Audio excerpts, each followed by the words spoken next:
Assalamualaikum warahmatullahi wabarakatuh. Hai teman-teman, apa kabar semuanya? Semoga yang sedang menonton video ini selalu dalam keadaan sehat ya. Balik lagi nih, di sini kami akan sedikit membahas tentang materi komunikasi pada mata kuliah perilaku organisasi dengan dosen pengampu Dr. Sri Rosita SEMM dan dengan 5 anggota kelompok, yaitu ada Widya, Sylvia, Regi, Ajeng, dan Stefani dari R006 Manajemen Universitas Jambi. Langsung saja, pengertian komunikasi. Komunikasi merupakan proses penyampaian pesan atau informasi yang dilakukan oleh seseorang kepada orang lain dalam bentuk verbal atau lisan, yaitu secara langsung, dan nonverbal, yaitu melalui perantara atau media. Komunikasi yang terjadi dalam suatu organisasi kerap disebut dengan komunikasi organisasi. Nah, pada gambar pertama, ini merupakan proses penyampaian pesan ataupun informasi dalam bentuk verbal, yaitu secara langsung.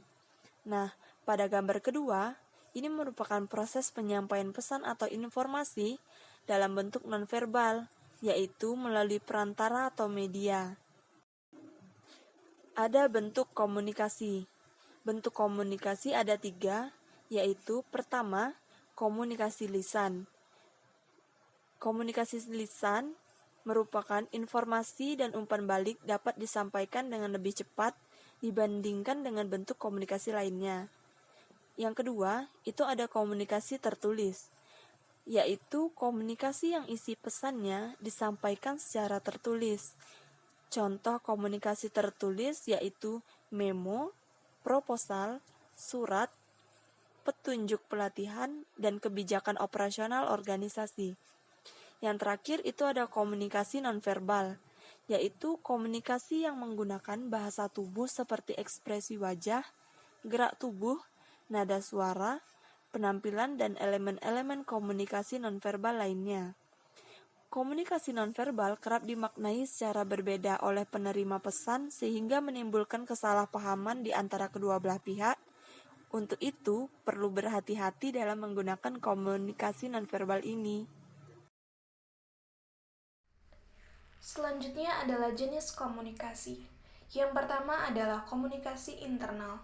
Menurut Lawrence D. Brennan dalam Effendi tahun 1981, yang dimaksud dengan komunikasi internal adalah pertukaran gagasan di antara para administrator dan karyawan dalam suatu perusahaan atau jawatan yang menyebabkan terwujudnya perusahaan atau jawatan tersebut lengkap dengan strukturnya yang khas atau organisasi, dan pertukaran gagasan secara horizontal dan vertikal di dalam perusahaan atau jawatan yang menyebabkan pekerjaan berlangsung atau operasi dan manajemen. Adapun jenis komunikasi internal adalah komunikasi persona dan komunikasi kelompok.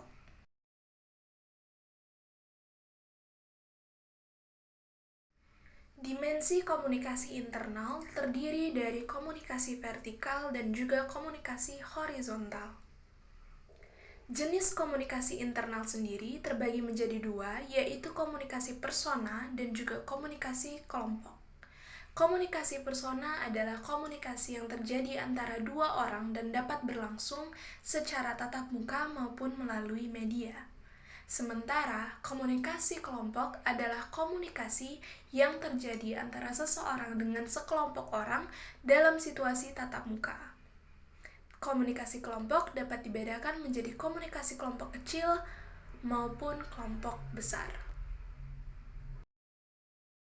Komunikasi eksternal. Komunikasi eksternal adalah komunikasi antara pimpinan organisasi dengan khalayak luar organisasi.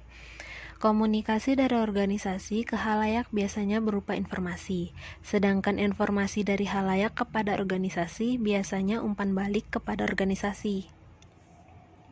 Manfaat dari mempelajari komunikasi dalam perilaku organisasi adalah yang pertama dapat memahami pengertian perilaku organisasi, lalu yang kedua memahami dimensi dalam komunikasi perilaku organisasi, dan yang terakhir memahami peran manajer sebagai komunikator organisasi. Proses komunikasi. Yang pertama itu pengirim pesan memberi kode, lalu kode tersebut akan disalurkan pada penerima. Penerima menafsirkan pesan tersebut. Biasanya dalam penafsiran ini akan terdapat beberapa gangguan. Setelah pesan sampai dan dapat dipahami penerima akan memberikan umpan balik kepada organisasi. Fungsi komunikasi terbagi menjadi 4. Yang pertama, kontrol. Yang kedua, sebagai motivasi. Yang ketiga, ekspresi emosional atau emotional expression. Yang keempat, sebagai informasi. Halangan terhadap komunikasi yang efektif. Beberapa halangan dapat memperlambat dan mengubah komunikasi menjadi tidak efektif. Di antaranya yaitu: pertama, penyaringan. Kedua, persepsi penyeleksian. Ketiga, kelebihan informasi. Keempat, emosi. 5, bahasa. 6, hening atau bungkam. 7, ketakutan atau kekhawatiran dalam komunikasi.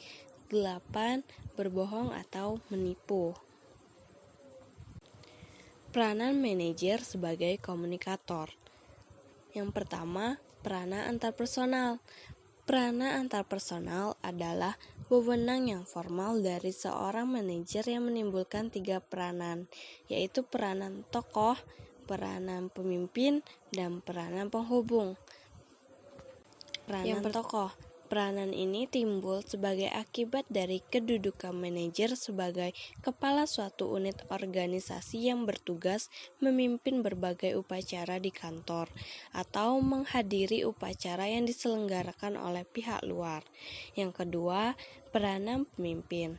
Kegiatan yang berkaitan dengan peranannya sebagai pemimpin adalah menentukan kebijaksanaan, perencanaan, pengorganisasian, penggerakan, pengawasan, dan penilaian serta memotivasi karyawan.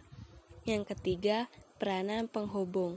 Sebagai penghubung, manajer melakukan komunikasi dengan orang-orang di luar jalur komando vertikal baik secara formal maupun informal.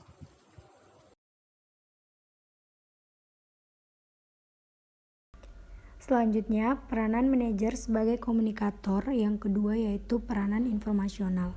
Sebagai pusat syaraf organisasi, manajer bertugas mengkomunikasikan kembali informasi yang diperoleh kepada pihak internal maupun eksternal. Peranan informasional dibagi menjadi 3, yaitu yang pertama, peranan monitor.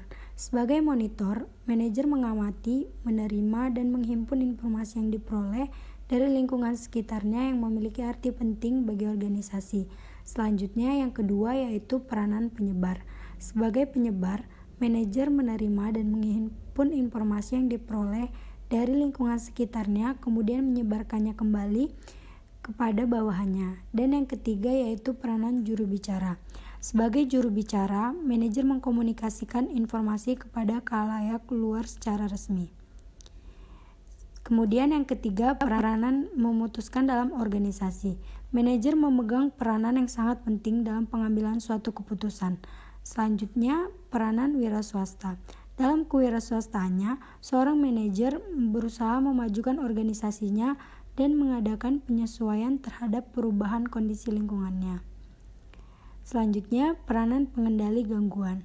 Seorang manajer menangani setiap tekanan yang dihadapi dan melakukan tindakan yang diperlukan untuk mengatasi permasalahan yang dihadapi. Selanjutnya, peranan penentu sumber. Maksudnya yaitu, seorang manajer bertanggung jawab untuk memutuskan pekerjaan apa yang harus dilakukan, siapa yang akan melaksanakan, dan bagaimana pembagian pekerjaan dilangsungkan.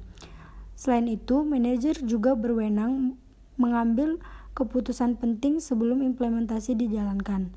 Dan yang terakhir yaitu peranan perunding. Sebagai perunding, manajer berwenang untuk menangani sumber-sumber organisasional pada waktu yang tepat. Dan hanya dialah yang merupakan pusat jaringan informasi yang sangat diperlukan bagi perundingan yang penting. Itulah tadi beberapa materi yang telah disampaikan oleh kelompok kami. Semoga dapat berguna bagi teman-teman semua. Kami akhiri. Wassalamualaikum warahmatullahi wabarakatuh. Dadah, sampai jumpa lagi.